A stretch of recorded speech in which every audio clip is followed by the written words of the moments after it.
Hello, I'm here today with Shelley Preston of Olympus Cameras. My name is Troy Friend. I'm a salesman at Microvello Cameras. We're here today to talk with Shelley about action photography and pet photography and some good tips for how people can do that better and how Olympus cameras might allow them to do that better. Shelley? Hello, everyone. Thank you, Troy, for being here with me today, and thank you, Mike Carvellos. So I am the technical sales executive for Olympus, and I'm based in the Midwest and based in Chicago.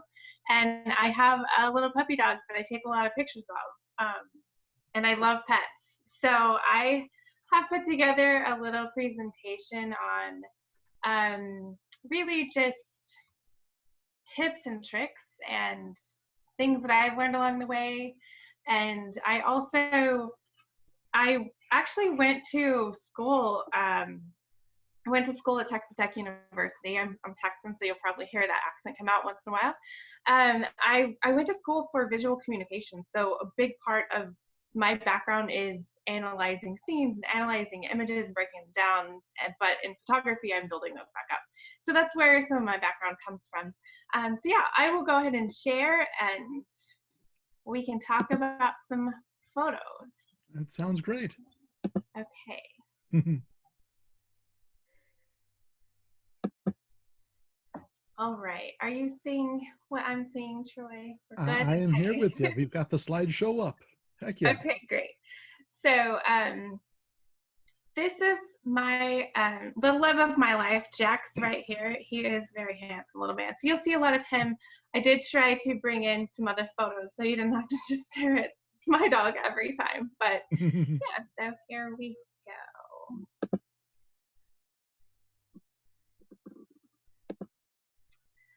So why do we photograph our pets? Like, that's, I think, a good question to ask. For one, in my opinion, they are the best thing on the planet. They make life worth living oftentimes. There's something to come home to, and most of the time, they just like have so much love in their heart for us. So I like to photograph that in their personality. They're adorable. Of course, we want to get the adorable pictures of them. And one thing that I like to remind people is that photos become memories. Whenever you look at photos from years past, they will trigger emotions and feelings and memories. And I think it's important to photograph your pets for that reason. So what are some of the challenges that we face whenever we're photographing our pets? Blurry photos is a big one because they don't stay still most of the time. They look away. For some reason, there are a lot of pets out there that I don't know, they're camera shy, or they don't know what's happening. I don't know why they look away, but they look away all the time. So you have to be a little patient with that. Some composition challenges, just because they do move a lot, and if you're following them around with the camera, your background changes also, and that changes your composition, changes lighting, and all of that kind of stuff. Focus plane, that can be challenging because of the shape of pets' faces. They tend to have a longer nose. So if sometimes the camera will focus on the thing closest to you or to the camera, and that is a challenge, but there's ways around that. One thing I wanted to talk about is why a smartphone just won't do, because if you really genuinely want a quality photo of your pet, then a smartphone is probably not going to cut it. And here's why. There are no manual or semi-manual controls. Not saying that you have to shoot in manual every day of your life, but when you learn photography and learn these things, then there is a way to control a lot of these, just a lot of the settings, so that it creates a better photo, or a better photo that you want. The autofocus can be much slower on a phone. Phones are not that great unless the lighting is absolutely optimal, like beautiful sunlight. And here in Chicago, we don't have sunlight today. It snowed earlier.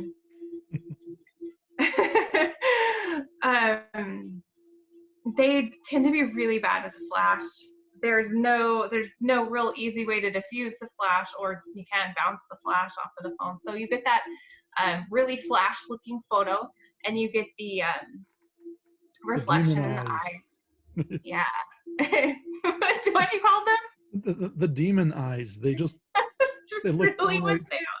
Yeah, they're so frightening. Lasers. Yes, yes. And can I throw one more thing in too? Yeah. With us working at the camera shop too, we see people come in wanting to make prints, and make enlargements of their photos. And this is an area too where the smartphones just don't always cut it. With something like the Olympus Micro Four Thirds cameras, you got a much larger sensor, and therefore you can make enlargements much more easily, and they still look great. So, Yeah, that's a really good point. Thanks for yeah. bringing that up. Yeah, whenever you do print larger with a higher quality camera with a bigger sensor like that, like our Olympus cameras, it doesn't seem to fall apart whenever you blow it up bigger. You get just a quality thing to look at. So it's actually thank you. That's a good point. No problem. One of the other things about a phone is they tend to only be wide angle. I know that some phones have come out with different options, but they still are very limited in the sense of being able to zoom in and out. And most of the time, if you want a portrait of a pet, you're going to need basically a portrait lens, or at least something that zooms in and out. It gives you more than just a 28 degrees or whatever. Phones tend to be something around that degree. And the focus point control. This is something that I use often in pet photography because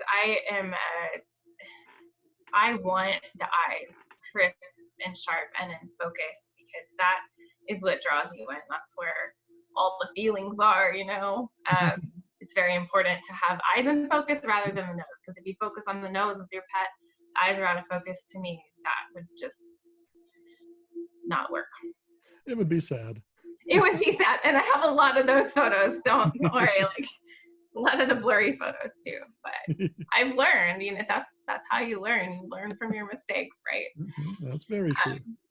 Here's an example of not having focus control. I had very little time to take this photo before he just absolutely demanded to have that food. And as you can see, the camera, this was taken with my smartphone. It was focused on the food rather than his face, which is actually really cute right here.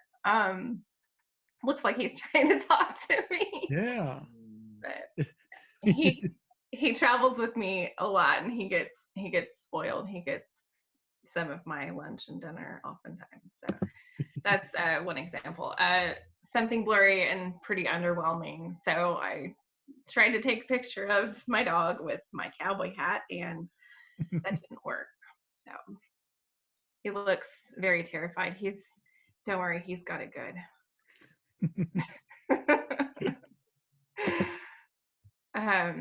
So why is a real camera better? I put real in quotations just because, like a phone is a real camera also, but they're mirrorless. They're interchangeable lenses. It opens up an entire world of creativity and options for you.